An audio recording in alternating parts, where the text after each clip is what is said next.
Welcome to the TexAgs Rewind. I'm Lily. And I'm Billy. And I'm David. This is just three good friends. You messed it up. It was just going to rhyme. I'm Lily, I'm Billy. And yeah, we both have props. I'm the host of the Rewind, so I had to introduce myself. By the way, they know who you are because you're the host. Oh, well, this is true. They know who you are because you're the owner of the host of the show. Lily, what's your prediction? You came all the way from Nashville, Tennessee this weekend. Mm-hmm. You're already in the 12th man jersey. You've crutched your way over here. You're playing hurt. What's your prediction this weekend, Aggies and Alabama? I think we're going to win. It's going to be like a close game. Close game. Yeah. Well, not like, I don't know, maybe not close, but like a close score. Close score where we kind of dominate, but it's close. I like the way you think. Yeah. I have to ask you, what's your favorite part of the show today?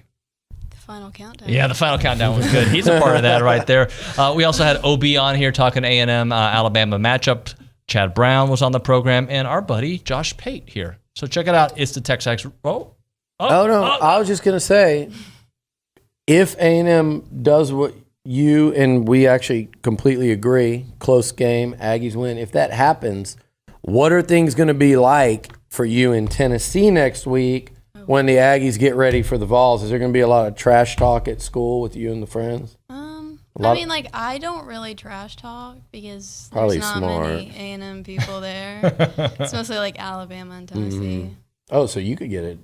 Man, I hope this goes well for you.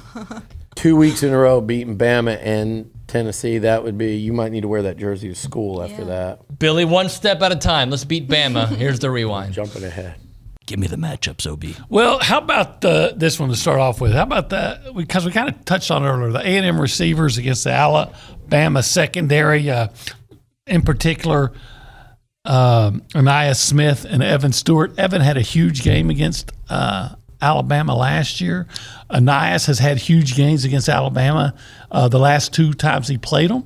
In fact, he scored that game-tying touchdown pass on a 25-yard catch when A&M beat them 2 years ago. And you know what? Moose Muhammad, we haven't seen a lot of him, but he was really good against Alabama last year. Now, A&M has had at least 2 touchdown passes in every game this year. Yep. Meanwhile, Alabama, 4th-ranked pass defense in the SEC. They got really good cornerbacks. Kool-Aid McKinstry was a All-American last year. Terry and Arnold, that was the guy A&M was throwing at on the last play.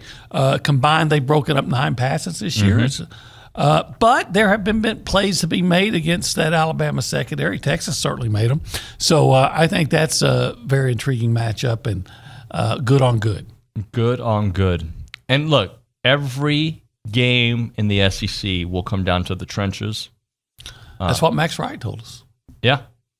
But not only that, it does, but like, especially here where this is the best defense A&M. Well, I don't know. Maybe Miami will end up being at it, but the best defense A&M has faced is maybe Bama?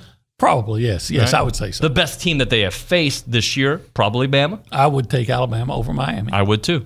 And I think if it's fair to say A&M has grown since the Miami game, Bama has grown since the Miami game. That's fair. I mean, since the Texas game. Absolutely. How about, since we're talking about the trenches, how about that A&M offensive line against the Alabama front 7? Because they play that 3-4. You know, the Aggies their offensive line has been somewhat criticized, but they've been showing signs of improvement. Did not give up a sack against Arkansas. In fact, the Aggies have allowed only 7 sacks in 5 games. I think this is a huge game for the SEC West. Let's not forget 2 years ago, Alabama came to Texas A&M and got the massive upset. I was on that call for Compass Media as well. A wonderful game to call. I felt even privileged. After the game, I had to just thank the audience for participating in such a great broadcast with me. Then after that, Texas A&M went out and got the #1 recruiting class in the country, and things seemed to be going in such a positive direction for that program. And then somehow after that, things kind of fell apart, but it looks like they're starting to get things back together there now in Aggie land. Chad, I'm not going to ask you, because that would be unethical to ask you to pick a winner when you're calling the game, but what do you expect to see in that game tomorrow? It's going to be an interesting one. I had Texas A&M versus Auburn a couple weeks back. And, Auburn was certainly deficient offensively trying to throw the ball. But Texas A&M wasn't exactly lighting it up either. And in fact, when Max Johnson came into the game, things changed a bit for them offensively, particularly there in the second half with Connor Wegman down. So I'm not exactly sure what to expect from Texas A&M offensively. I do know that they're going to play a tremendous brand of defense. I knew that their front seven is going to be aggressive and get after Alabama offensively. But as far as the Aggies offense, I'm not quite sure who they are right now. Talking to Chad Brown here on TexAgs Radio. Chad, let's talk a little bit about what A&M has to do well against Bama. You mentioned you don't know about the offense, but what do they have to do in order to ensure victory? They've got to keep playing their brand of defense, which has been tremendous for them. They are one of the better, front sevens in college football and in the SEC as well.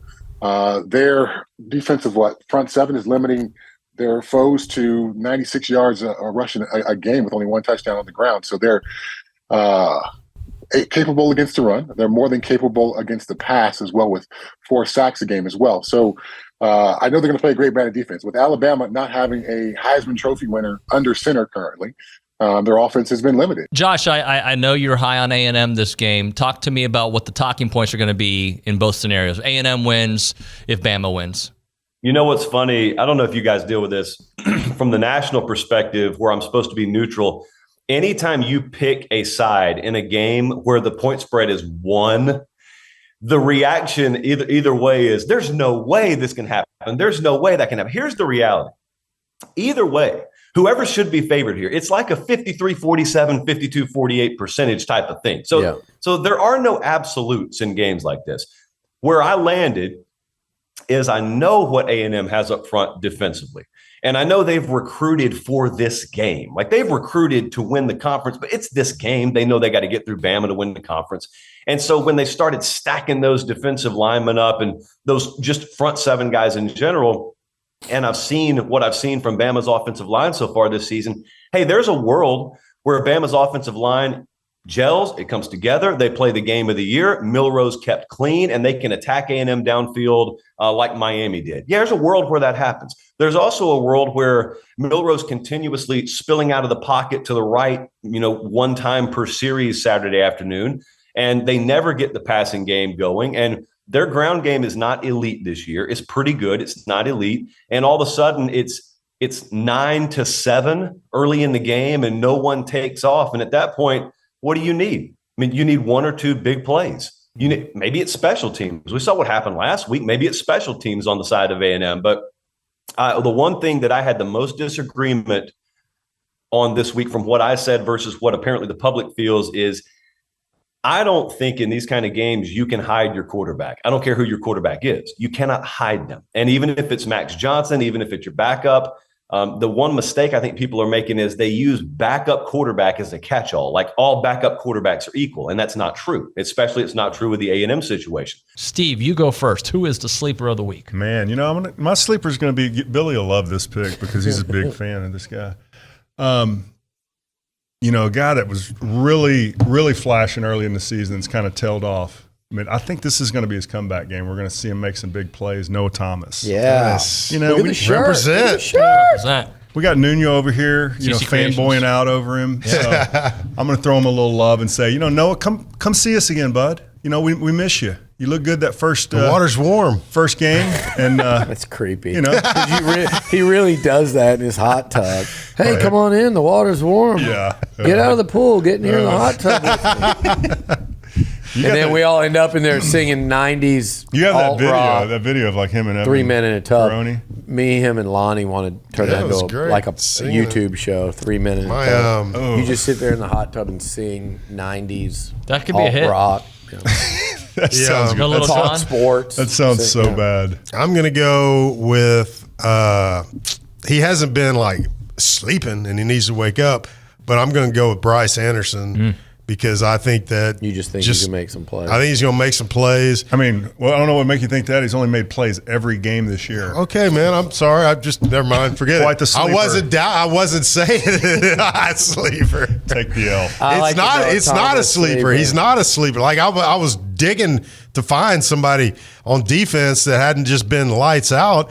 But I mean, I'm looking at at Bryce, and I'm like, it's going to be an important position, just like you said about Torrey and York and Milroe. It's going to be him too in Milroe, and they're running backs. That He's just a baller, man. He is. Bryce. Yes, he's just one of those dudes. He's just a football dude, man. I will say with Seth, like, I do think this is a game with Milroe throwing, and he's made some ill-advised throws. I do think this is a game where somebody like Bryce, he did get his hand on a football last week, led to a pick six.